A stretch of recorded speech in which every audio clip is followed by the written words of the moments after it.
Hey guys, I actually had put up a video on the Starlyte Pro pulse rifles and a couple repairs that I found on them, and I just kind of put them up as just in case somebody cared. Turns out I got more response than what I was thinking I was going to get, so I want to go ahead and do a little bit more in-depth video that actually shows disassembly, and I'll point out the issues that I ran into on the ones that I have worked on. So first of all, I'm going to show disassembling it. I'm going to go ahead and, I guess first I'll remove the batteries. So flip that open to the open position, pull the cover up and out. Sometimes you'll actually have to pry it just a little bit at this point, but this one came out pretty easily. So we're just going to pry here like so. And a lot of times you actually have to take the gun. Do you want my small, clean hands to help you? Yeah, probably would be helpful. Okay, so get your screwdriver in there. Let me... Okay, apparently my small, clean hands are not very helpful. Okay, there we go. There we go. We're doing fine. Kind of helps if you dump them out a little bit. Use your pocket screwdriver to peel them out of there. These batteries are a little bit snug to get out. They just have a funky angle they have to come out at for them to clear. I'm getting my greasy grubs on it. That's awesome. Okay, so now we're going to start with taking the stock off. Okay, so we're going to take the screws out that are in the stock, and you actually have to use a smaller screwdriver on these screws, or you'll actually hit the plastic there. There, I dug it up a little bit with my bigger screwdriver. But these guns actually come apart easier than the smaller Starlyte pistols do, the little black ones. I was amazed. I figured these would be harder to come apart, and turns out they're really not.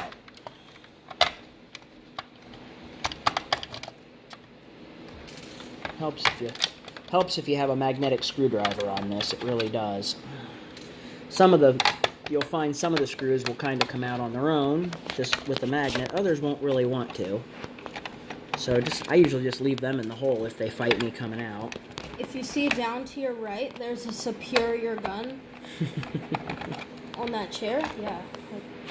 Okay, so we're going to pull the top half off and pull the bottom half off. Now, here is something that I noticed when two of my three guns actually had this problem. What you'll notice is when you push in on this, if you notice that little tang hits right there. And actually on the ones that haven't been modified, on the ones that haven't been modified, it actually will get stuck. And it'll stay down like that, and you won't be able to get the stock to lock. So stock a lot there. Right. So what I did was I simply took a razor and I cut it out right here. That actually was one of the problems that two of my three guns had. And now they don't do that anymore. So that resolved one of my issues. The other two issues that I did actually see on these guns are inside. So I'm going to go ahead and take out the rest of the screws.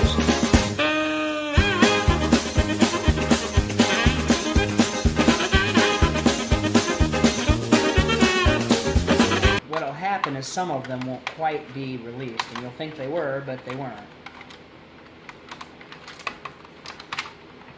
So, peel that up.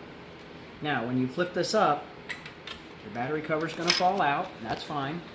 What you're going to find is there's actually wires here connected to both sides. Go ahead and record the side, Roger.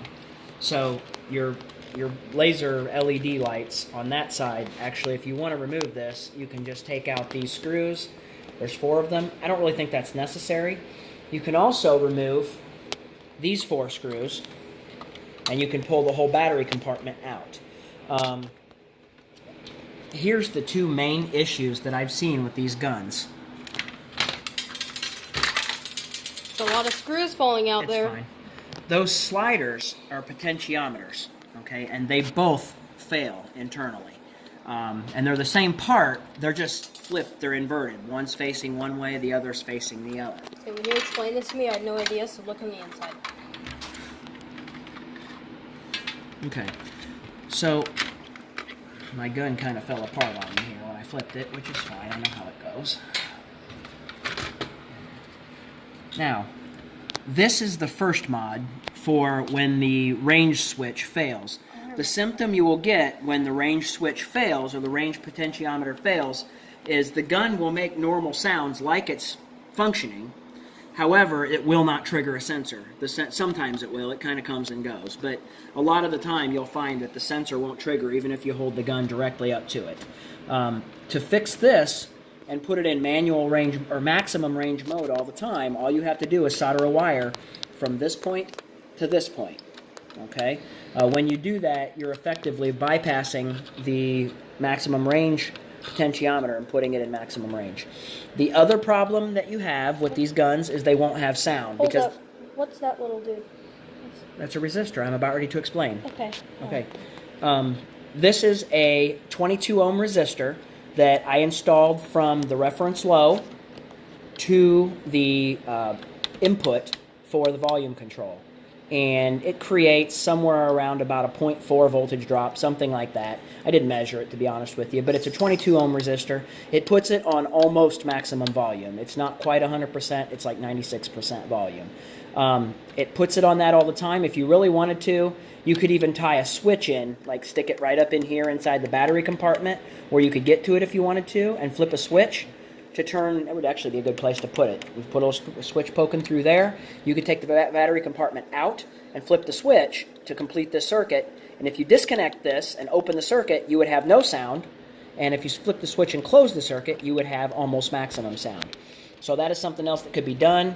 I just soldered the resistor in, which gives it like 96% volume all the time. Now, when you go to put these back together, something that's interesting about these guns is the scope, when it's adjusted, you don't actually adjust the scope. You're actually adjusting the emitter. So I'm going to put the emitter back in here. It kind of all fell apart on me when I opened it. That's What's okay. the emitter? The emitter is a little photodiode right here. Actually, it's not a photo transistor, but it's an infrared LED is what it is, and it is right here. Now you have to be careful when you're messing with this. This will come out, so you have to make sure that it stays in. It's supposed to be glued in. Elijah, can you kind of hold that up for me a little bit while I put this stuff together? Okay. So I'm just trying to put some of the stuff back together that fell apart when I opened it. What's that thing? This at the very back. This? What's the giant boardy thingy? That's the main board that runs everything. Okay. Yeah.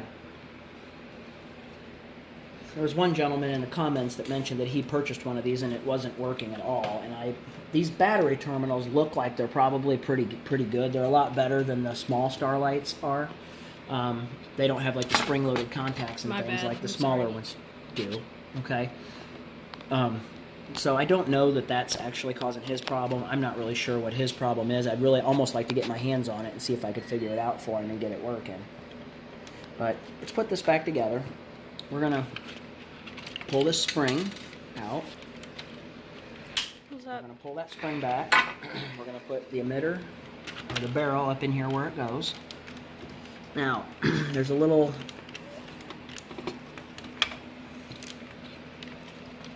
threaded barrel here. He's got to go in here like this. Okay, ooh, that's got a crack to it.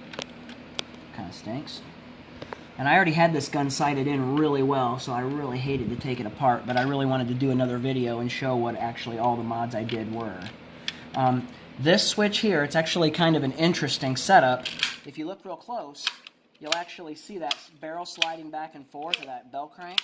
It's actually, if you look right down in here, it's actually moving lenses. That doesn't sound good. Yeah, this is annoying. There's actually lenses that move inside the barrel in these square areas. Wait. Actually, see, that's how this gun changes from narrow mode to wide mode. And narrow mode is forward, wide mode is forward, narrow mode is back. So when this lens is engaged, it's in narrow mode. When this lens is engaged, it's in wide mode. So we're going to go ahead and start trying to put this back together. So we've got this spring. When you put this back together, you have to make sure that this spring is pushing toward this threaded adjuster. And then there's another spring, this one, pushes toward the bottom threaded adjuster, which is the left and right on the emitter. Because when you adjust the sight on this gun, you're not adjusting the sight, you're adjusting the emitter. The scope doesn't actually move. Now you got to be careful when you do this that all the scope stuff stays in place. One, the trigger will try to jump out on you. You got to watch that.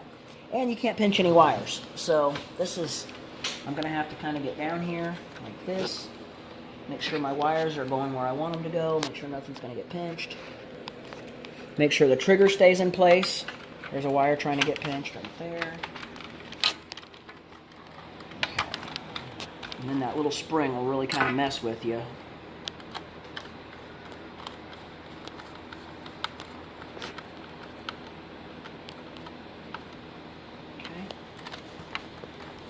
I always start with this one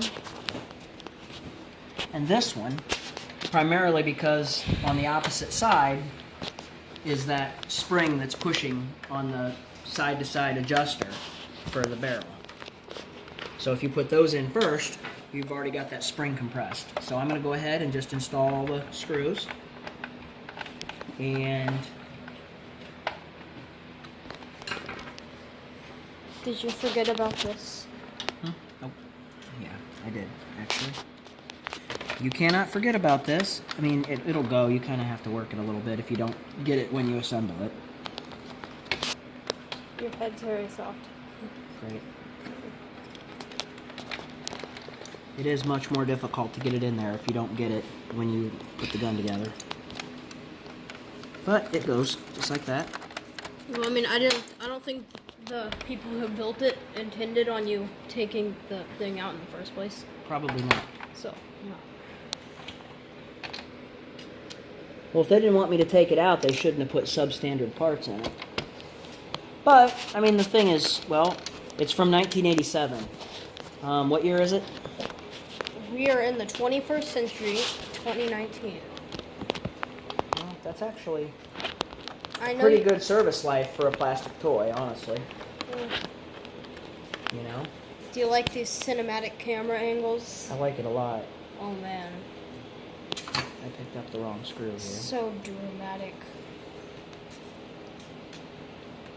It's very cinematic. See how cinematic I can get.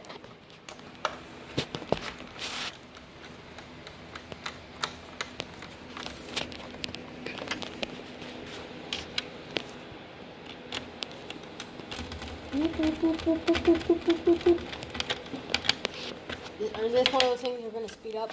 Yes, it is. Okay, well I'm getting all cinematic, so I might not want to. No, you can. That's fine.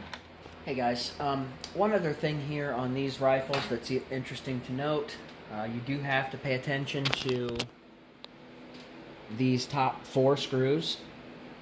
They are smaller than the rest of them, and the screws that are on the stock are also much smaller than the rest of them throughout the gun. So everywhere except these 4 right in here on the top of the scope these are small, these are all larger, and then these are really small.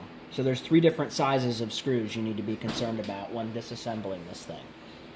That's all, guys. I hope that this helps, and if you have any other questions, I have lab scopes and things like that, so I can actually check signals for you. If you guys have these that aren't working, I have good working ones that I could give you known good signals for. I have I have frequencies, waveforms for the emitters and the sensors in the other guns, so I have the frequencies, all that kind of stuff too. So anything that I can do to help, I would be glad to. So good luck on your repairs, and take care. Please remember to follow our Facebook and our Instagram, if you would. And please subscribe to our YouTube channel. Thank you.